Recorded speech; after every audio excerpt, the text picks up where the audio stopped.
కేంద్రంలోని మోదీ ప్రభుత్వం నవంబర్ 19వ తేదీన పీఎం కిసాన్ యోజన డబ్బులు రైతుల అకౌంట్లో జమ చేసేందుకు సిద్ధంగా ఉంది.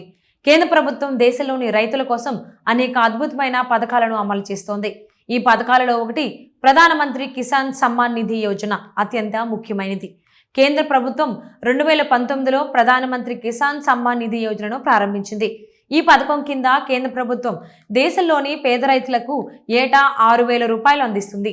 ఈ 6,000 రూపాయలు ఆర్థిక సహాయం ఏటా 3 విడతలుగా విడుదల చేస్తుంది.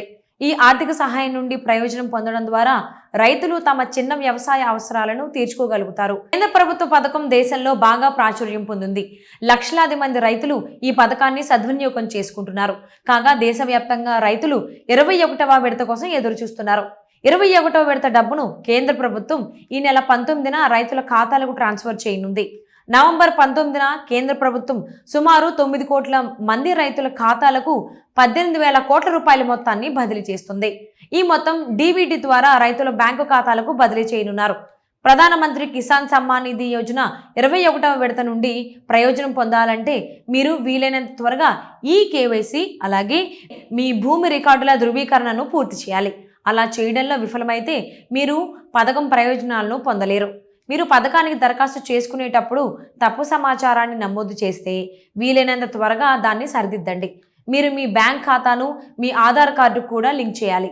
అలా చేయడంలో విఫలమైతే మీ 21వ విడత అందుకోవడంలో ఆలస్యం కావచ్చు. పీఎం కిసాన్ యోజన డబ్బులు అకౌంట్లో పడ్డాయో లేదో తెలుసుకునేందుకు అనేక మార్గాలు ఉన్నాయి. అందులో ముఖ్యమైనది మీ ఫోన్ నెంబర్కు పీఎం కిసాన్ యోజన డబ్బులు జమ అయినట్లు SMS వస్తుంది. లేదంటే మీ బ్యాంక్ పాస్బుక్ అప్డేట్ చేయడం ద్వారా డబ్బులు పడ్డాయో లేదో తెలుసుకోవచ్చు. మీ ఏటీఎం కార్డు ఉపయోగించి ఏటీఎంలో బ్యాలెన్స్ చెక్ చేసుకోండి.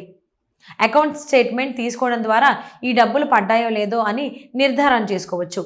ఆన్లైన్ బ్యాంకింగ్ ద్వారా కూడా మీరు డబ్బులు పడ్డాయో లేదో తెలుసుకోవచ్చు. యూపీఐ పేమెంట్ యాప్స్ ఉపయోగించి కూడా మీరు పీఎం కిసాన్ యోజన డబ్బులను తెలుసుకోవచ్చు.